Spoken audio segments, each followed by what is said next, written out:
আসসালামু আলাইকুম। আজ থেকে এক যুগ আগে অর্থাৎ ১২ বছর আগে আমি আমার আব্বার সাথে এই ছোট্ট গরুর খামারটা শুরু করেছিলাম। ২০১৪ সাল থেকে নিয়ে এখনো পর্যন্ত এই ১২ বছরে আমাদের গরুর খামারে একটা গরুও মারা যায়নি।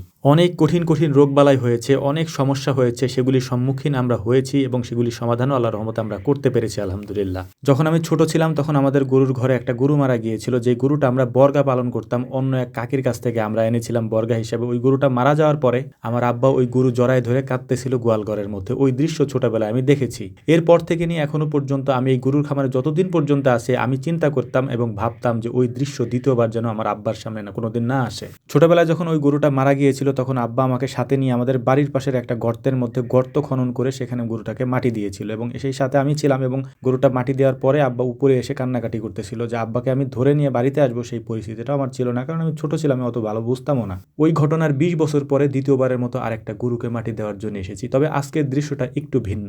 সেদিন আমি ছোট্ট মানুষ হিসেবে আমার বাবাকে সান্ত্বনা দিতে পারিনি, তবে আজকে আমার বাবা আমাকে সান্ত্বনা দিচ্ছিলেন, ইন্নাল্লাহা মাআস সাবিরিন, আল্লাহ তাআলা অবশ্যই ধৈর্যশীলদের পাশে আছেন। খামারের সব থেকে বড় হৃষ্টপুষ্ট এবং ভালো বাছুরটাই মারা গিয়েছে, যেটা নিয়ে আমাদের অনেক আশা ভরসা ছিল এবং যেটার দাম আকাশচুম্বী ছিল এই বাজারে। অন্তত পক্ষে দামের কথাটা শুধুমাত্র আপনাদেরকে বোঝানোর জন্য বলেছি এবং গর্ত খনন করার পরিস্থিতি দেখে বুঝতেই পারছেন যে বাছুরটা আসলে কত বড় ছিল। এটা আপনারা দেখেছেন আমাদের বিভিন্ন ভিডিওতে। ওটাকে আমি বের করে আনতাম, কালো একটা বাছুর ছিল এবং এই বাছুরটাকে আমরা অনেক যত্ন করে লালন পালন করেছি। সবগুলো বাছুরকে যত্ন করে লালন পালন করেছি। গত বেশ কয়েকদিন যাবত এই গরুটা অসুস্থ ছিল এবং এটার সেবা শুশ্রূষা আমরা খুব ভালোভাবেই করছিলাম, কিন্তু হঠাৎ করে বাছুরটা মারা যায়। এই বাছুরের সাথে আরও কয়েকটা বাছুর অসুস্থ ছিল, সেই বাছুরগুলি আলহামদুলিল্লাহ এখন সুস্থ হয়েছে। এই ভিডিওটা আমি কয়েকদিন পরে দিচ্ছি, অর্থাৎ ওই বাছুরগুলো যখন সুস্থ হয়েছে তখন আমি আপলোড করছি। এর কারণ হচ্ছে আমার এই কষ্টের বিষয়টা আমি আসলে সরাসরি আপনাদের সাথে শেয়ার করার মতো ওইরকম মন মানসিকতা কোনোটাই আমার ছিল না। এর পাশাপাশি আপনারা অনেকেই আমাদের গরুর খামারে আসেন এবং গরুর খামারে আসার পর জোর করে অনেকে ঢুকে যান। আমরা নিষেধ করা সত্ত্বেও অনেকের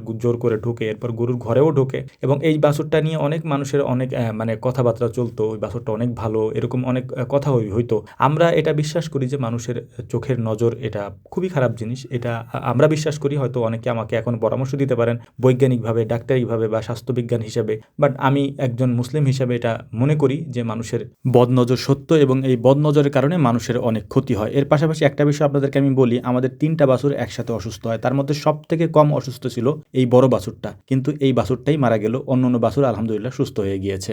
অনেক আবেগের কথা বললাম, আমি জানি আমি একজন ব্যবসায়ী মানুষ, আবেগ দিয়ে আসলে আমার জীবন চলবে না, আমার ব্যবসা করেই খেতে হবে এবং এটাই আমার পেশা। তবে আপনাদের কাছে অনুরোধ, পায়ে হাত দিয়ে বলি, আগেও বলেছি যদিও, আমার এই কথায় আসলে আপনাদের তেমন কিছু যায় আসে না, এটাও আমি জানি। তারপরেও বলি ভাই, আপাতত আমাদের খামারে আসাটা বা আমাদের খামারে ঢুকে যাওয়াটা, তারপর হচ্ছে যে ভিতরে ঢুকে গরু দেখাটা একটু বন্ধ করেন ভাই। আমি আপনাদের পায়ে হাত দিয়ে বলছি, এটা আমার ব্যবসা, আমার পেটে লাথি মারেন না। এর আগেও অনেকভাবে আপনাদেরকে আমি বুঝিয়ে বলার চেষ্টা করেছি, ভাই আমাদের ক্ষতি হবে বা ক্ষতি হয় এটা আপনারা বোঝার চেষ্টা করেন। কেউই বোঝার চেষ্টা করে না, সবাই আমাদের এই বিষয়গুলো এড়িয়ে যে এখানে চলে আসে। তো যাই হোক, আমাদের জন্য দোয়া করবেন, আল্লাহ তাআলা যেন আমাদেরকে এগুলি কাটিয়ে ওঠার তৌফিক দান করেন। আসসালামু আলাইকুম রহমতুল্লাহ।